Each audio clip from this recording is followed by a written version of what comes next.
गोली मार देंगे, कोई कहता हड्डियां तोड़ देंगे, कोई कहता कान काट लेंगे, नाक काट लेंगे, जीभ काट लेंगे। कोई हमारे रामजी राज सुमन जी या किसी भी कार्यकर्ता का अपमान करेगा तो हम लोग भी समाजवादी लोग उसके साथ खड़े दिखाई देंगे, उसकी सम्मान की लड़ाई लड़ने का काम करेंगे। बड़ी खबर आपको बता दें, आगरा में राणा सांगा की जयंती पर अलर्ट जारी किया गया है। रामजी राज सुमन जी के साथ कोई घटना होती है तो उसके लिए जिम्मेदार कोई दूसरा नहीं, मुख्यमंत्री खुद जिम्मेदार होंगे,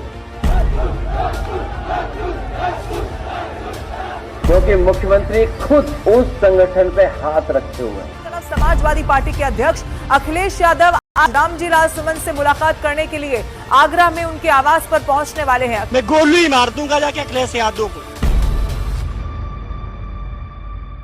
उत्तर प्रदेश कि बाबर को लाया कौन? बाबर को इब्राहिम लोदी को हराने के लिए राणा सांगा लाया था। तो मुसलमान तो बाबर की औलाद हैं और तुम गद्दार राणा सांगा की औलाद हो, ये हिंदुस्तान में तय हो जाना चाहिए। अगर बाबर की तो आलोचना करते हैं, राणा सांगा की आलोचना नहीं करते।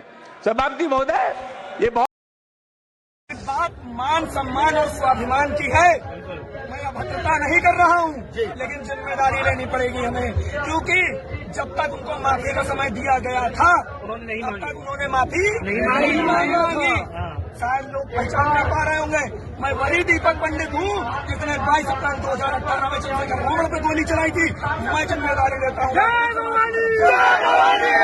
मैं कुंवर देवेंद्र सिंह परिहार करणी सेना भारत, मैं अखिलेश यादव को चैलेंज करता हूँ। पूरा जितने समाजवादी पार्टी के नेता हैं, मैं सबको चैलेंज करता हूँ, जो मेरा चाहे वो कर ले, मैं तैयार हूँ उनसे मिलने के लिए। मजा नहीं आ रहा है। हम करते हैं तो एक प्रिंस यादव है, वो समाजवादी पार्टी का नेता है, आए हैं 15-16 की संख्या में हमारे घर में घुस करके हम लोगों पर लाठी डंडे से राड से वार कर दिए हैं। प्रहार जहर। दूसरी तरफ शरबत के नाम पर एक कंपनी है जो शरबत तो देती है, लेकिन वो शरबत से जो पैसा मिलता है उससे मदरसे और मस्जिदें बनवाती है। ठीक है, उनका मजहब है, लेकिन आप यदि वो शरबत पिएंगे तो मस्जिद और मदरसे बनेंगे। और पतंजलि का गुलाब का शरबत पीते हैं आप, ये शरबत पिएंगे आप तो गुरुकुल बनेंगे, आचार्य कुलम बनेगा, पतंजलि विश्वविद्यालय, भारतीय शिक्षा बोर्ड आगे बढ़ेगा। इसलिए मैं कहता हूँ ये शरबत जिहाद भी, जैसे लव जिहाद, वोट जिहाद चल रहा है ना, ऐसे शरबत जिहाद भी चल रहा है। तो लो। नमस्कार, मैं हूं जगत सिंह अवाना और आप देख रहे हैं सर्जना टाइम्स। दोस्तों, एक शब्द है इतिहास। इतिहास हर व्यक्ति या यूं के हर सत्ता अपने तरीके से गढ़ना चाहती है और उसमें उसको क्या फायदा होता है, क्या नुकसान होता है, उसका आकलन वो पहले ही कर लेते हैं। जो इतिहास उन्हें सूट करता है उसे आगे बढ़ा देते हैं, जो इतिहास उन्हें सूट नहीं करता उसको धत्ता बता देते हैं। पिछले कुछ दिनों से या कुछ वर्षों से, आप कहें कुछ वर्षों से, पूरे देश में इतिहास के नाम पर इतना जबरदस्त खेल चल रहा है कि आम आदमी को इन ऐतिहासिक चीजों में अब वो इंटरेस्ट रहा नहीं है। इतिहास किताबों में लिखा हुआ है, इतिहासकारों ने अपने अपने तरीके से गढ़ा है, परंतु जो आज इतिहास पढ़ाया जा रहा है, जिस इतिहास पर आज रोना रोया जा रहा है, वो इतिहास तो ऑलरेडी दर्ज है ना किताबों में। तो उनको किताबों को पढ़कर उस इतिहास का सत्यापन क्यों नहीं किया जा सकता? किया जा सकता है, परंतु कोई करने को तैयार नहीं है, क्योंकि मैंने कहा कि हर व्यक्ति अपने हिसाब से इतिहास को लिखना चाहता है, अपने फायदे के अनुसार लिखना चाहता है, अपना फायदा देखता है, चाहे उसके लिए कुछ भी क्यों ना करना पड़े। नया जो चैप्टर है वो है राणा सांगा का। राणा सांगा पर समाजवादी पार्टी के सांसद रामजी राज सुमन ने एक बयान दे दिया। लीडर्स ने उन्हें गद्दार कहा। गद्दार कहने की वजह भी एक ही थी, बाबर को भारत पर हमले का निमंत्रण देना। इस बात को लेकर खूब बवाल मचा, क्योंकि दोनों ओर के लोग एक दूसरे पर लगातार कीचड़ उछाल रहे हैं। अब सवाल उठता है कि क्या राणा सांगा ने सचमुच बाबर को भारत में बुलाया था? ये बात हमें पता कहां से चलती है और इसमें सच्चाई क्या है? वो कौन सी बात है जो कुछ लाइंस के आगे हमेशा दबा दी जाती है और आपको सच तक पहुंचने नहीं दिया जाता? क्या सचमुच राणा सांगा को बाबर जैसे किसी लड़ाके की जरूरत थी? और अगर बाबर को राणा सांगा ने बुलाया था तो वो दोनों आपस में लड़ क्यों पड़े? राणा सांगा क्या सचमुच राजपूतों के लिए एक शूरवीर थे या फिर वो थे एक गद्दार? आज इन्हीं सवालों के जवाब आपको मिलेंगे, तो वीडियो में एंड तक बने रहिएगा। ये वीडियो बहुत इंटरेस्टिंग होने वाला है, क्योंकि अपना इतिहास नहीं जानोगे तो खुद को कैसे पहचानोगे। दोस्तों, जैसे औरंगजेब को लेकर एक विवाद है कि वो एक कट्टर बादशाह था जिसने हिंदुओं और सिखों पर अत्याचार किए, वैसे ही महाराणा सांगा के ऊपर बहुत समय से आरोप लगता रहा है कि उन्होंने भारत में बाबर को बुलाया था। इस बात को खुद बाबर ने अपनी किताब बाबरनामा में लिखा है। ये वो किताब है जिसमें बाबर ने राणा सांगा की तारीफ भी की है और एक घटना का जिक्र भी किया है, जिसमें वो बताते हैं कि जब वो काबुल में थे तब राणा सांगा ने एक दूत के हाथों चिट्ठी भेजी। चिट्ठी में जो लिखा है वो बाबरनामा के इंग्लिश ट्रांसलेशन से मैंने उठाया है। चिट्ठी के बारे में बाबर लिखते हैं, यदि माननीय पातशाह उस तरफ से दिल्ली के पास आएंगे तो मैं इस तरफ से आगरा की ओर बढ़ूंगा। इसी जिक्र के आधार पर कहा जाता है कि राणा सांगा ने बाबर को भारत बुलाया था। इसके बाद अकबरनामा, फरिश्ता की तारीख फरिश्ता, जेम्स टॉड की annals and antiquities of Rajasthan और निजामुद्दीन अहमद की तारीख अकबरी जैसी कई किताबों में इसका जिक्र मिलता है। लेकिन क्या बाबर और इन सभी इतिहासकारों ने जो लिखा है वो एकदम सच है, या फिर कहानी कुछ और है जो एक दावे के नीचे दब जाती है? तो इस बात को समझने के लिए हमें कहानी को शुरू से सुनना होगा, क्योंकि ये जो वीडियो है ये आपकी आंखें खोल देगा और आपको इतिहास में एक डिफरेंट पर्सपेक्टिव की तरफ ले जाएगा। देखिए, साल 1482 में राणा सांगा पैदा हुए थे। वो राणा रायमल के तीसरे बेटे थे। उनके जन्म पर ज्योतिषियों ने भविष्यवाणी की थी कि वो आगे चलकर सिसोदिया राजपूतों का नेतृत्व करेंगे। फिर आगे चलकर यही हुआ भी। साल 1509 में उन्होंने मेवाड़ की गद्दी संभाली, लेकिन उन्होंने सिर्फ गद्दी को संभाला नहीं, बल्कि अपनी मिलिट्री ब्रिलियंस के दम पर उन्होंने मेवाड़ का मान बहुत ऊंचा कर दिया था। हिस्ट्री में ऐसे बहुत कम लोग होते हैं जिनकी कहानी अगर आप अपने हाथों से लिखेंगे तो आपको भरोसा ही नहीं होगा। राणा सांगा की कहानी भी कुछ ऐसी ही थी। सोच कर देखिए, उन्होंने राजपूतों को एक करने के लिए 100 से भी ज्यादा लड़ाइयां लड़ी। इन 100 लड़ाइयों ने उनके शरीर पर 10, 20 या 50 नहीं बल्कि 80 घाव दिए। एक ऐसा राजा जिसका एक पैर नहीं है, एक हाथ नहीं है और तो और एक आंख भी नहीं है, लेकिन जंग लड़ने की जिद ऐसी कि बड़े बड़े शूरवीर उसके सामने पानी भरने लगते थे। राजपूतों का इतिहास लिखने वाले जेम्स टॉड ने राणा सांगा को राजपूतों की आखिरी उम्मीद बताया था। खुद बाबर लिखते हैं कि राजा विक्रमादित्य के बाद राणा सांगा भारत के सबसे बहादुर राजा थे। उनके नेतृत्व में मेवाड़ राजपूताना का सबसे ताकतवर राज्य बना। इसीलिए जब बाबर ऐसा दावा करते हैं कि भारत में राणा सांगा ने उनको बुलाया था, तो फिर डाउट होता है और इस डाउट को हिस्टोरियंस क्लियर भी करते हैं। अब देखिए, इस घटना के 2 वर्जन मिलते हैं। बाबर ने अपनी डायरी यानी बाबरनामा में इस बात को लिखा कि उसके पास राणा सांगा के दूत आए थे, जिन्होंने ये कहा था कि वो इब्राहिम लोदी पर उस साइड से हमला करें और दिल्ली पर आगरा की तरफ से हमला खुद राणा सांगा करेंगे। ये बात मैंने अभी थोड़ी देर पहले आपको बताई। लेकिन राणा सांगा ने धोखा दिया और बाबर की मदद नहीं की। यही वजह है कि बाद में दोनों के बीच में जंग भी हुई। इस जंग को खानवा की लड़ाई कहते हैं। इससे पहले 1527 में बयाना की लड़ाई में बाबर की करारी हार हुई थी, लेकिन 1528 में खानवा की जंग राणा सांगा हार गए। खैर, दूसरा वर्जन जो है वो जीएन शर्मा की किताब मेवाड़ और मुगल सम्राट में मिलता है। जीएन शर्मा यानी कि गोपीनाथ शर्मा, उन्होंने अपनी किताब में लिखा है कि राणा सांगा ने कोई दूत नहीं भेजा, बल्कि खुद बाबर ने राणा सांगा से मदद मांगी थी। जी हाँ दोस्तों, और आप ये भी समझ लीजिए कि जीएन शर्मा मेवाड़ के बड़े इतिहासकार रहे हैं। उनकी किताब मेवाड़ और मुगल सम्राट काफी अच्छी किताब मानी जाती है। इस किताब में जीएन शर्मा राजपूत वर्जन बताते हैं, जो कि बहुत ऑथेंटिक सोर्स माना जाता है। यह सोर्स राणा के डेली बुलेटिन पर बेस्ड है। यह बुलेटिन हर दिन के आखिर में लिखा जाता था, ठीक वैसे ही जैसे कि आप एक लिस्ट बनाओ कि आज आपने क्या क्या काम किए हैं, उस तरह से। यह बुलेटिन बनाने का काम मेवाड़ राजघराने के पुरोहित के पास था। इसी बुलेटिन से पता चलता है कि बाबर ने इब्राहिम लोदी को हराने के लिए संपर्क किया था। इसमें बाबर ने कुछ शर्तें भी रखी थी। जैसे बाबर ने लिखा था कि उस तरफ से वो दिल्ली पर चढ़ाई करेगा, जबकि राणा को आगरा शहर की ओर बढ़ना चाहिए, ताकि दोनों तरफ से हमला होने पर इब्राहिम या तो सरेंडर कर दे या फिर भाग जाए। इसीलिए सिलाहदी, जो कि राजा शिलादित्य का नाम था, उनकी सलाह पर राणा ने बाबर के दूत के साथ एक पत्र भिजवाया और इस पत्र को पाने के बाद बाबर हिंदुस्तान के लिए चल पड़ा। अब जाहिर है कि ये दोनों वर्जन इतिहास में मिलते हैं। एक वो जो हाल ही में सांसद जी ने दिया, राणा सांगा को जो गद्दार बता रहे हैं, वही दूसरी तरफ उनसे नाराज बैठे लोग जो राणा सांगा को देशभक्त बता रहे हैं। अब इतना तो तय है कि राणा सांगा और बाबर के बीच में समझौता तो हुआ था, और यह बात सिर्फ बाबरनामा से नहीं बल्कि हसन खान मेवाती के साक्ष्यों से भी मिलती है, जिन्होंने खानवा में लड़ाई लड़ी थी बाबर के खिलाफ। इसी समझौते के आधार पर बाबर और राणा सांगा दोनों एक दूसरे के खिलाफ आरोप भी लगाते हैं।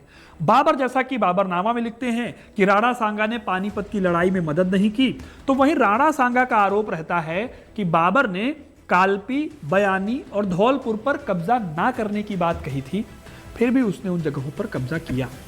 इस तरह से उसने, यानी कि बाबर ने समझौते को माना नहीं, उसका उल्लंघन किया। तो इन बातों से पता चलता है कि बाबर और राणा सांगा दोनों के बीच में समझौता तो हुआ था।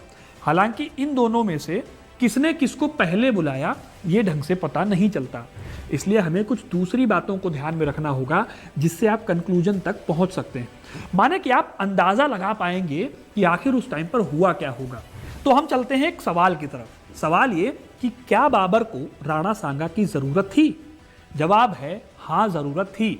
जीएन शर्मा तर्क देते हैं कि बाबर की फौज इब्राहिम लोदी की फौज के सामने कमजोर थी। उसकी फौज के पास इतने रिसोर्सेज नहीं थे जिससे कि वो अकेले लड़ पाए इब्राहिम लोदी से। इसीलिए बाबर को राणा की मदद की जरूरत थी, ना कि राणा सांगा को बाबर का साथ चाहिए था। बाबर तो खुद भटक रहा था, क्योंकि उसे उज़्बेकों ने सत्ता से बेदखल कर दिया था और उसके अपने घर यानी फरगना और समरकंद को छोड़ने के लिए मजबूर कर दिया गया था। इतिहासकार मानते हैं कि बाबर के सामने दो बहुत बड़े खतरे थे, पहला अफगान और दूसरे खुद राणा सांगा। बाबर को डर था कि कहीं अफगान और राजपूत एक साथ ना हो जाएं, क्योंकि अगर ऐसा होता है तो बाबर के लिए दिल्ली पर अधिकार जमाए रखना मुश्किल हो जाएगा। इसीलिए बाबर को अफगान राजपूत गठबंधन से डर लग रहा था और इसके चलते उसने राणा सांगा से मदद मांगी थी या समझौता किया था, जो भी है। और आगे जाकर हुआ भी यही जिसका डर था बाबर को। खानवा की लड़ाई में राणा सांगा अकेले नहीं लड़े थे दोस्तों, बल्कि उनके साथ खुद इब्राहिम लोदी का बेटा महमूद लोदी भी लड़ा था। इसी गठबंधन का डर बाबर को था, जो बाद में सच भी साबित हुआ। अब यह तो क्लियर हो गया कि बाबर को राणा सांगा की बहुत जरूरत थी, लेकिन सवाल है कि क्या राणा सांगा को जरूरत थी बाबर की? जवाब है बिल्कुल भी नहीं। ऐसा क्यों? तो उसके लिए आपको राणा सांगा की ताकत के बारे में जानना होगा। अपने शासनकाल में राणा सांगा ने राजपूतों को एक करने का काम किया और एक तरह से उन्होंने राजपूत संघ बनाया। उनका मेन दुश्मन था इब्राहिम लोदी, जो कि आगरा की गद्दी पर बैठा हुआ था। दोनों ही शासक अपनी अपनी सीमाएं बढ़ाना चाहते थे, इसीलिए दोनों के बीच युद्ध भी हुए। साल 1517 में खतौली के युद्ध में लोदी को बुरी तरह से हार मिलती है राणा सांगा से। फिर 1518 में धौलपुर में फिर से लोदी बुरी तरह से हार गया। ये दोनों युद्ध चित्तौड़ से करीब 450 किलोमीटर दूर लड़े गए थे। राणा सांगा ने लोदी को उसके घर के पास आकर हराया था। खुद बाबरनामा में बाबर ने इन दोनों युद्धों में राणा सांगा की जीत की बात लिखी है। इसीलिए बाबर को कहीं ना कहीं अंदाजा था कि पंजाब क्षेत्र के आलम खान लोदी से ज्यादा काम के राणा सांगा थे। अब दोस्तों, इन लड़ाइयों के चलते राजपूतों के बीच में राणा का कद काफी बढ़ गया था। जाहिर है कि राणा सांगा को 2 बार हराए गए शासक के लिए बाबर जैसे किसी लड़ाके की जरूरत नहीं थी। लेकिन वहीं अगर बाबर के साथ कोई राणा सांगा जैसा इतना ताकतवर शासक खड़ा हो जाए तो आप खुद अंदाजा लगा सकते हैं कि क्या हाल होगा इब्राहिम लोदी का। तो इस तरह से आप समझ सकते हैं कि फिलहाल तो बाबर की जरूरत राणा सांगा को नहीं थी। तीसरी बात यह आती है कि संग्राम सिंह ने बाबर को सहायता का आश्वासन अगर दिया भी था तो भारत की किसी स्थापित सरकार के विरुद्ध इन्होंने यह काम नहीं किया था, क्योंकि उस समय भारत में लोदी वंश का शासन था, जिसका एरिया खुद संग्राम सिंह के राज्य से भी छोटा था। एक तरह से शासन भले ही दिल्ली से चल रहा था, लेकिन वो अखिल भारतीय नहीं था, एक क्षेत्रीय शासन जैसा ही राज था। इसीलिए एक क्षेत्रीय राज के खिलाफ किसी व्यक्ति से गठबंधन करने को सीधे तौर पर गद्दारी का नाम नहीं दिया जा सकता। और दोस्तों, ये मध्यकाल की पृष्ठभूमि है कि यहाँ पर युद्ध पॉलिटिकल तौर पर अपनी सीमाओं को बढ़ाने के लिए या फिर अपने आप को सेफ रखने के लिए लड़े जाते थे। अब दोस्तों थे कि नॉर्थ वेस्टर्न हिस्से में बाबर उन इलाकों पर कब्जा कर ले और वहीं तक लिमिटेड रहे, ताकि नॉर्थ इंडिया को जीतने की उसकी जो इच्छा है वो पूरी हो जाए और खुद संग्राम सिंह या राणा सांगा के इलाके भी सेफ रहे। तो राणा सांगा यहाँ अपना हित देख रहे थे, जो कि सही भी था, क्योंकि उस समय धर्म से ज्यादा जो प्रभावशाली चीजें थी वो थी राजनीतिक हित। और कोई शासक चाहता था कि उसके राजनीतिक हित और उसका साम्राज्य बड़ा हो, तो उसमें संग्राम सिंह जी भी कहीं गलत नहीं थे। लेकिन दोस्तों, बाबर और राणा सांगा दोनों महत्वाकांक्षी थे, दोनों को साम्राज्य विस्तार की लग थी, इसीलिए एक ही क्षेत्र में दोनों रूल कर पाए ऐसा होना पॉसिबल नहीं था। राणा सांगा जो सोच रहे थे कि बाबर नॉर्थ वेस्टर्न हिस्से पर कब्जा करके बैठेगा और मैं राजपुताना को संभाल लूंगा, वो पॉसिबल नहीं था। ये दोनों ही अपनी महत्वाकांक्षाओं को दबाकर एक दूसरे के बगल में रहते हुए शांति से रूल नहीं कर सकते थे। फिर आगे जाकर यही हुआ दोस्तों, दोनों ही शासकों ने एक दूसरे पर समझौते के उल्लंघन का आरोप लगाया। इसके चलते 1528 में खानवा का युद्ध हुआ। इस युद्ध में राणा सांगा की हार हो गई। खानवा के युद्ध में दोनों सेनाएं बराबर थी, लेकिन फिर राणा की सेना में शामिल राजा शिलादित्य, जिन्हें सिलहदी के नाम से भी जाना जाता था, जिन्होंने राणा सांगा को सलाह दी थी थोड़ी देर पहले जिनकी मैंने बात बताई, वो अपनी 30,000 की घुड़सवार सेना को लेकर बाबर की सेना से जा मिले। इस धोखाधड़ी से हैरान राणा को अपनी योजना बदलनी पड़ी और इसी हेर फेर में एक तीर या एक गोली आकर राणा को लगी और वो बेहोश होकर गिर गए। बाबर की इस युद्ध में जीत हुई और कुछ दिनों बाद राणा सांगा की मृत्यु भी हो गई। इस युद्ध को जीएन शर्मा ये तक लिखते हैं कि बाबर ने राणा सांगा के दूत भेजने की बात इसी लड़ाई यानी खानवा की लड़ाई को जस्टिफाई करने के लिए लिखी थी।